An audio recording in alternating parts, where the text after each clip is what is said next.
नमस्कार, मैं doctor Smriti, consultant obstetrician and gynaecologist. आज का हमारा वीडियो है ब्लीडिंग इन प्रेगनेंसी। आपको किन किन कारणों की वजह से प्रेगनेंसी में दाग दिख सकता है या ब्लड आ सकता है या ब्लड का हल्का हल्का डिस्चार्ज हो सकता है।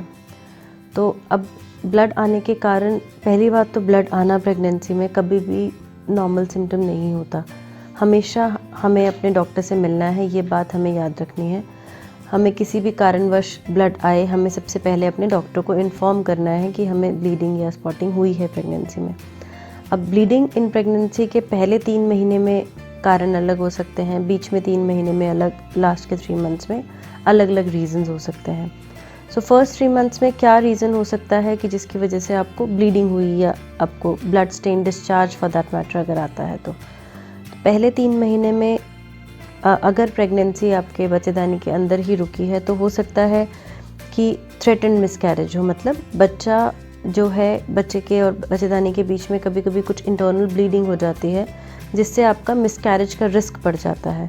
So that is threatened miscarriage. मतलब बच्चा अबॉर्ट होने का प्रोसेस है या फिर हो सकता है, तो हमें उसके लिए क्या प्रिकॉशंस लेने हैं। तो आप जाएं, अपने डॉक्टर से मिलें, वो कुछ आपको हार्मोन सपोर्ट देंगे, कुछ इंजेक्शंस भी कई बार लगाते हैं, कुछ टैबलेट्स दे सकते हैं खाने के लिए, ताकि कुछ आपकी बॉडी में जो हार्मोन्स हैं या जो हार्मोनल कमी की वजह से बाय चांस अगर आपको ब्लीडिंग हुई है तो वो उसको हेल्प करेगा। दूसरी चीज़, अगर अबॉर्शन का प्रोसेस शुरू हो गया है, जैसे अगर आपको बहुत बड़े बड़े क्लॉट्स निकल रहे हैं, टुकड़े निकल रहे हैं ब्लड के या खून के, तो हो सकता है कि ऑलरेडी आप अबॉर्ट कर रहे हैं। इन केसेस में immediately go and meet your doctor because you may have very heavy bleeding, so please just be careful about those signs and symptoms. इसमें कई बार रेयरली ऐसा होता है कि हम रोक पाते हैं। कई बार हो सकता है आपको क्लीनिंग की ज़रूरत पड़े या कुछ टैबलेट्स की ज़रूरत पड़े टू क्लीन इट कम्प्लीटली, अगर बाई चांस आप अबॉर्ट करते हैं या मिसकैरेज होता है। तीसरी चीज़, एक्टोपिक प्रेगनेंसी। अगर प्रेगनेंसी बच्चेदानी में नहीं रुक के कहीं बच्चेदानी के बाहर रुक गई है, जैसे ट्यूब में रुक गई है या कहीं और रुक गई है, तो उस केस में भी आपको होगा कि आपका पीरियड स्किप हो जाएगा, बट उसके बाद आपको स्पॉटिंग हल्की हल्की शुरू होगी। Plus it may be associated with very acute pain, कि बहुत अचानक से पेट में दर्द उठा, तो हो सकता है कि एक्टोपिक प्रेगनेंसी हो। वो एक मेडिकल इमरजेंसी है, उसके लिए आपको तुरंत अपने डॉक्टर के पास जाना है, हॉस्पिटल विजिट करना है। नॉर्मली फर्स्ट 3 मंथ्स के यही साइंस होते हैं ब्लीडिंग के।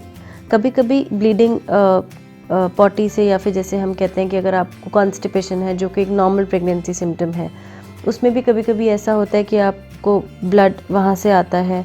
जैसे हिमोरॉइड्स हैं, अगर आपको नोन आपको पहले से हैं, पाइल्स हैं आपको पहले से, तो उसमें ब्लीडिंग होती है। हम टिश्यू से वाइप करते हैं, हमें लगता है वजाइना से आया है ब्लड या बच्चेदानी के रास्ते आया, बट एक्चुअली वो पॉटी के रास्ते होता है। तो that again can be differentiated if you visit your doctor. वो और ईजिली इन 2 चीज़ों में डिफ्रेंशिएट कर सकती हैं। या फिर आपको यूरिन का इन्फेक्शन हुआ है, उसमें भी कभी कभी ब्लीडिंग हो सकती है आपको, which is normally in your urine. So उसके साथ आपको यूरिन के साइन एंड सिम्टम्स होंगे, जैसे आपको बर्निंग होगा, आपको फ्रीक्वेंसी बार बार यूरिन जाना होगा, पेशाब में जलन होगी, पेशाब करते हुए दर्द होगा, प्लस साथ में कुछ स्पॉटिंग ब्लीडिंग हो सकती है वाइल पासिंग यूरिन। तो ये चीज़ें एक डॉक्टर के लिए बहुत ईजी हैं डिफ्रेंशिएट करनी। So you can visit a doctor और जस्ट सी कि आपको ट्राई एंड नोटिस कि आपको किस टाइम पे ब्लीडिंग हो रही है। फिर उसके बाद बीच के कुछ टाइम पे तो कभी कभी ब्लीडिंग होती है, अगर मान लीजिए again because of other reasons then pregnancy, like urine infection, और if you are constipated then you can have. और अगर आपको प्री टर्म लेबर में आप जा रहे हैं, जैसे आपको समय से पहले हम डिलीवरी जिसको बोलते हैं, कभी कभी वो भी सिर्फ स्पॉटिंग ब्लीडिंग से प्रेजेंट करता है कि आप पेनलेस होता है एंड अचानक से यू मे अबॉर्ट। सो उसमें अगर आपको पहले कभी हिस्ट्री रही है कि पहली प्रेगनेंसी में आपको मिसकैरेज हुआ था ऐसे ही बीच के 3 मंथ्स में, या फिर पहले कभी कोई आपके बच्चेदानी के मुंह पे या सर्विक्स जिसको हम बोलते हैं उस पर कोई प्रोसीजर हुआ है, कोई सर्जरी हुई है, वो लोग थोड़ा एट रिस्क होते हैं कि उनको अचानक से अब ऐसे अबॉर्ट वो कर जाएं बीच में।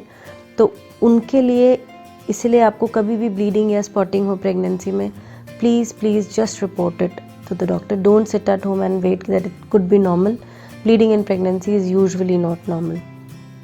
Then दूसरी चीज़, अगर ब्लीडिंग के साथ आपका अचानक से पेट बहुत टाइट हो जाता है, बहुत तेज़ दर्द होता है और आपको पहले हिस्ट्री है हाई ब्लड प्रेशर की, तो उन केसेस में आपको डॉक्टर से मिलने की ज़रूरत है, बिकॉज़ उसमें है कि नाल अपनी जगह से हिल गई है तो उसके पीछे ब्लीडिंग होती है, या फिर अगर आपकी अवल नाल नीचे है, बच्चेदानी के मुंह के पास है, उसमें भी कभी कभी आपको ब्लीडिंग हो सकती है। Any time throughout the pregnancy you can have bleeding if you have a low lying placenta. Low lying placenta again as I told earlier, अगर बच्चेदानी के मुंह के पास अवल नाल जाती है या वहाँ चिपक जाती है या वहाँ रहती है तो फिर आपको ब्लीडिंग हो सकती है या स्पॉटिंग हो सकती है। अगर ऐसा आपको है लो लाइंग प्लासेंटा तो नॉर्मली आपके डॉक्टर आपको डेंजर साइंस एक्सप्लेन करते हैं, तो आपको उन सब चीज़ों का ध्यान रखना है एंड आपको उनको बताना है।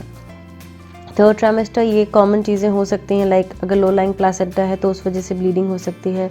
हाई ब्लड प्रेशर है, बहुत तेज़ से पेन उठा पेट में, उसके साथ ब्लीडिंग हुई तो फिर वो अब्रप्शन हो सकता है, या फिर हम एक्सीडेंटल हेमरेज बोलते हैं जिसमें अवल नाल के पीछे इंटरनल ब्लीडिंग होती है। तीसरा है अगर आप लेबर में जा रहे हैं तो लेबर में जाने से पहले कभी कुछ गाढ़ा चिपचिपा सा डिस्चार्ज होता है जो कि ब्लड मिक्स्ड होता है, हम उसे शो बोलते हैं। वो एक साइन होता है कि शायद अब आपका लेबर स्टार्ट होने वाला है, तो उस टाइम पे भी आपको ब्लीडिंग स्पॉटिंग होती है। तो ये कुछ साइंस, ये कुछ कारण होते हैं नॉर्मल, या कुछ ऐसी चीज़ें होती हैं प्रेगनेंसी में जिनकी वजह से आपको प्रेगनेंसी में ब्लीडिंग या स्पॉटिंग हो सकती है। इसमें मेरे को सिर्फ जो चीज़ मैं एक्चुअली इस वीडियो के थ्रू आपको कन्वे करना चाहती हूँ वो ये है, bleeding in pregnancy is not a normal sign, and if it is, you need to confirm it with your doctor. Always you should never ignore this sign and symptom. Please visit your doctor whenever you experience any kind of bleeding or spotting in pregnancy. It may be an absolutely normal sign like an implantation bleeding or a show which can be a sign of labor, but you need to visit her. You need to just ensure that yes, this is the problem, then you can be assured and you can sit at home, but please never ignore this sign and symptom. Thank you.